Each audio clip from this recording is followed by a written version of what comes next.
मेरे प्रिय भाई और बहनों, सभी लोगों को जय यीशु। आइए हम प्रभु का वचन सुनते हैं।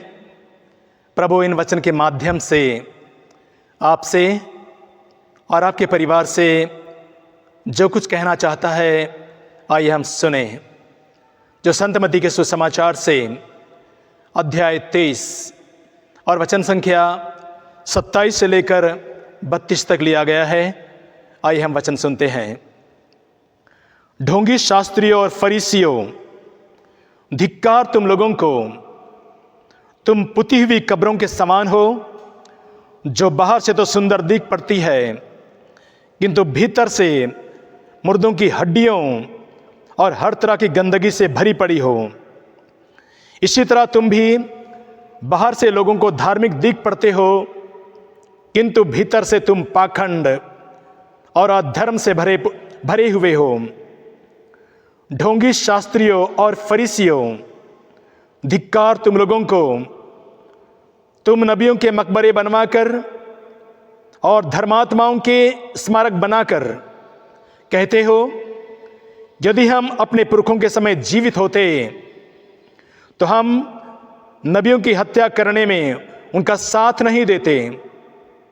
इस तरह तुम लोग अपने विरुद्ध या गवाही देते हो कि तुम नबियों के हत्यारों की संतान हो, तो तुम अपने पुरखों की कसर पूरी कर लो।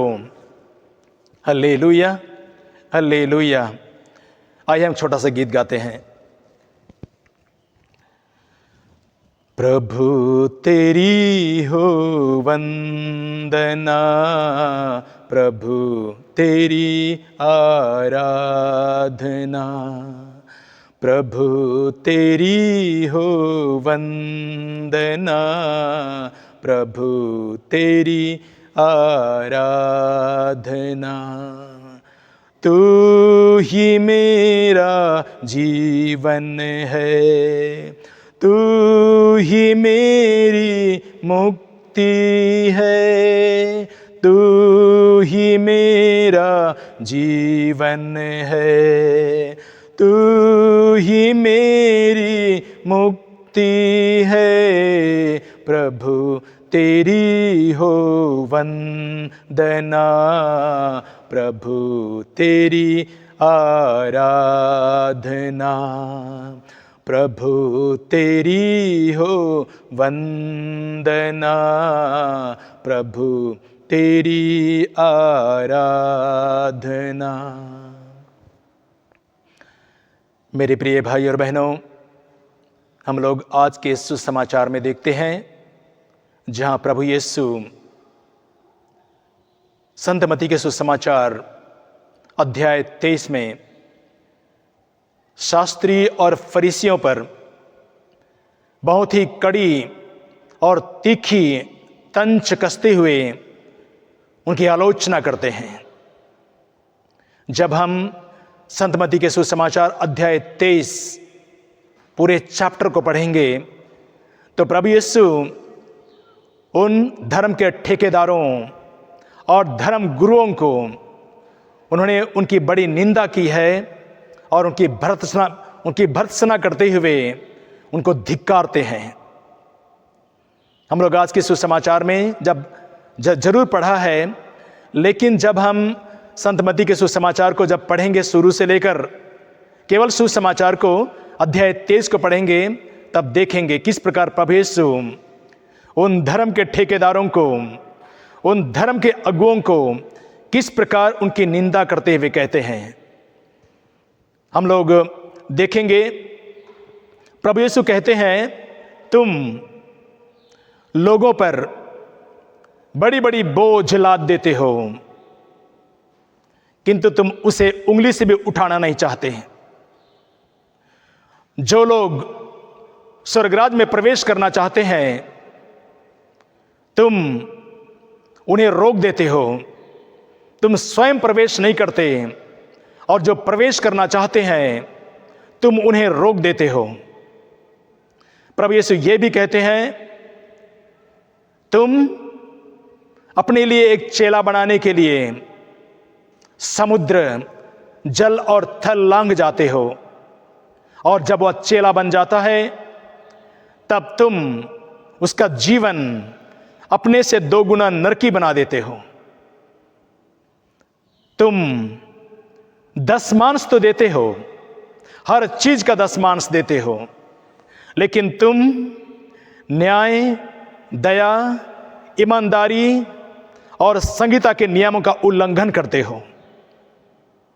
प्रभु यीशु ये भी कहते हैं कि तुम मच्छर और कीड़े मकोड़े छान लेते हो, किंतु तुम ऊंट और बड़े बड़े जानवर निगल जाते हो।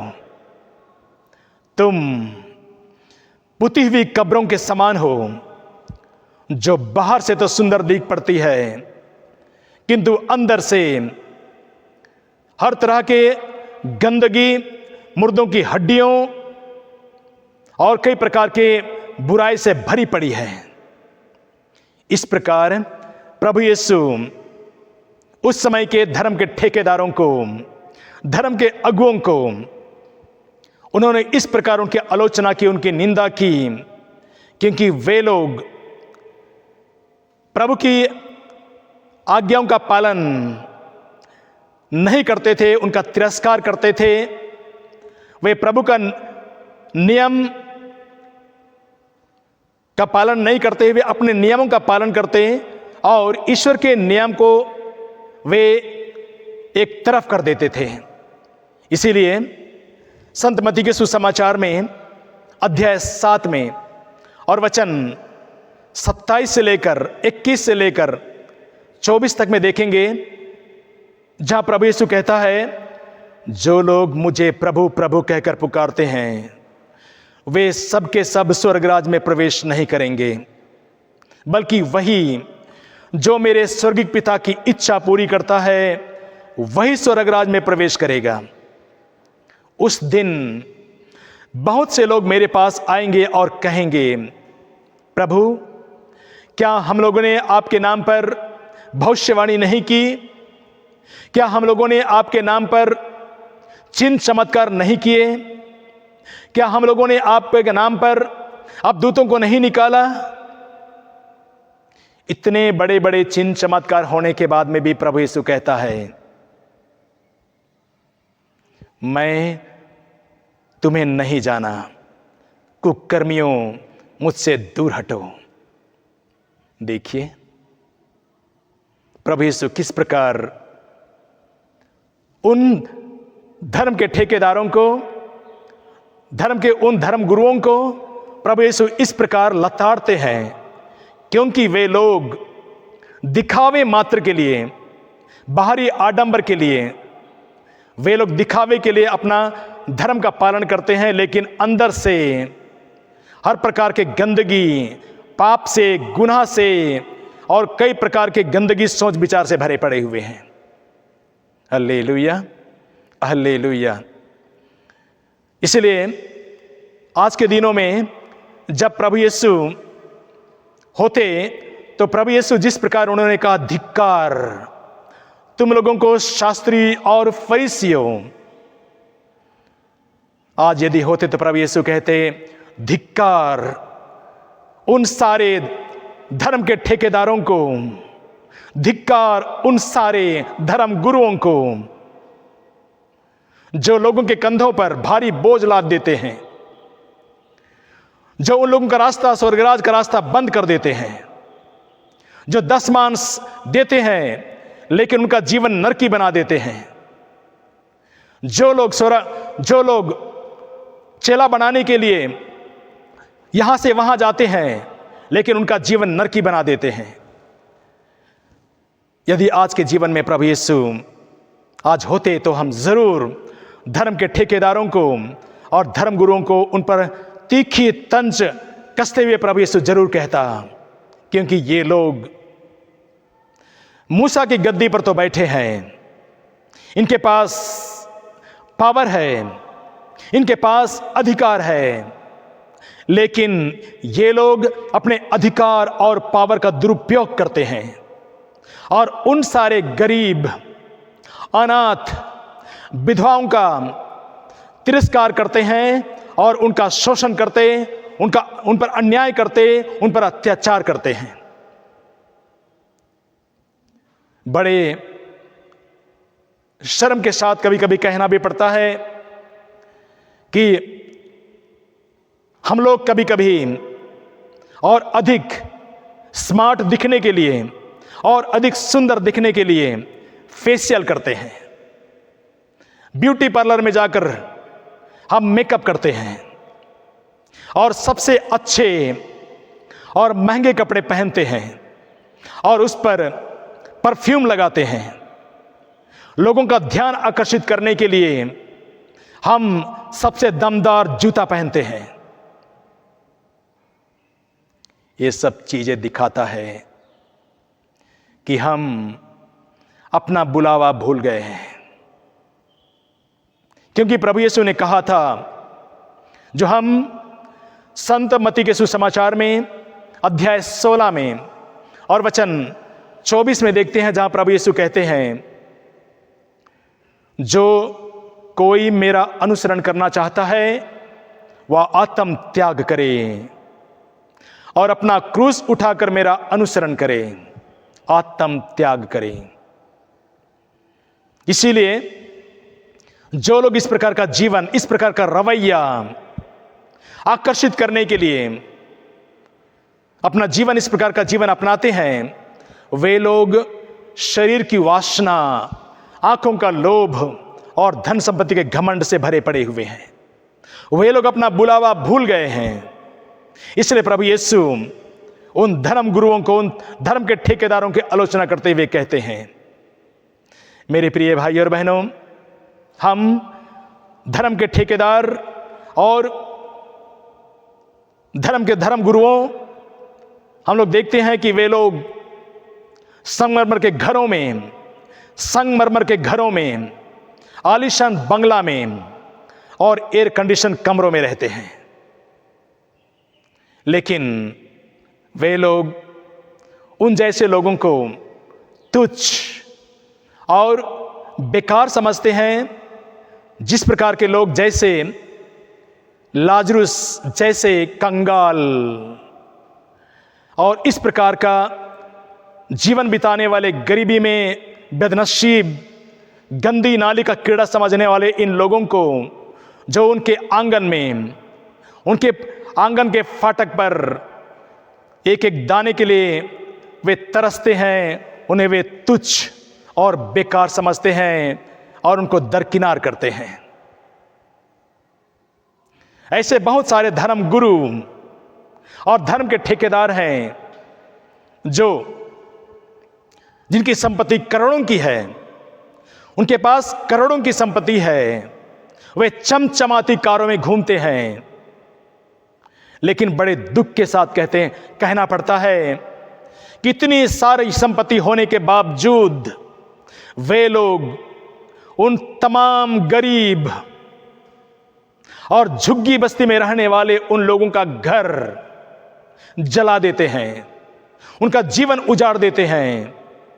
और ये झुग्गी बस्ती में रहने वाले लोग अपना आशियाना, अपना घोंसला उन्होंने जोड़ जोड़ के बनाया था, क्षण भर में सब कुछ वे लोग चकनाचूर कर देते हैं। इसलिए प्रभु यीशु उन धर्म गुरुओं को, उन धर्म के ठेकेदारों को, जो मूसा की गद्दी पर तो बैठे हैं लेकिन न्याय, दया, ईमानदारी और संहिता के नियमों का उल्लंघन करते हैं, उन लोगों से प्रभु यीशु ने ठीक ही कहा है, तुम बाहर से तो सुंदर दिख पड़ती हो, तुम उन पुती हुई कब्रों के समान है जो बाहर से सुंदर दिख पड़ती है लेकिन अंदर से मुर्दों की हड्डियों और हर तरह की गंदगी से भरे पड़े हुए हो। तुम बाहर से तो धार्मिक जान पड़ते हो, किंतु अंदर से तुम हर प्रकार के पाखंड और हर प्रकार के अधर्म से भरे पड़े हुए हो। मेरे प्रिय भाई और बहनों, हमें अपना बुलावा को हमको याद रखना जरूरी है, क्योंकि प्रभु यीशु कहते हैं, जो संत यूहन्ना के सुसमाचार में अध्याय 15 और वचन 16 में कहते हैं, तुमने मुझे नहीं चुना बल्कि मैंने तुम्हें चुना है और नियुक्त किया है जिससे तुम फल उत्पन्न करो और तुम्हारा फल बना रहे। Hallelujah, hallelujah. मेरे प्रिय भाई और बहनों, आइए हम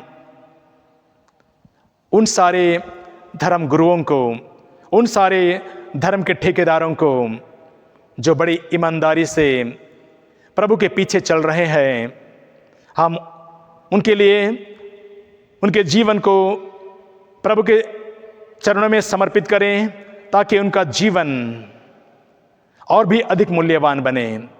जो लोग भटक गए हैं, उन धर्म गुरुओं और उन ठेकेदारों के लिए हम प्रार्थना करें कि वे लोग सही रास्ते पर आ जाएं, क्योंकि वे लोगों को प्रभु ने इसलिए चुना है कि वे आत्माओं की रक्षा करें, बहुत सारी आत्माओं को नरक की ओर जाने से उनको बचाए और आत्माओं की रक्षा के लिए उनका जीवन समर्पित हो। आइए हम ईश्वर को धन्यवाद देते हैं प्रभु के इन पवित्र वचनों के लिए, क्योंकि प्रभु यीशु हर रोज हमें अपने वचनों के द्वारा नई नई चीज़ें सिखाता है और हमसे कुछ कहना चाहता है। प्रभु आपको और आपके परिवार को आशीष दें। Hallelujah, hallelujah. सब लोगों को जय यीशु।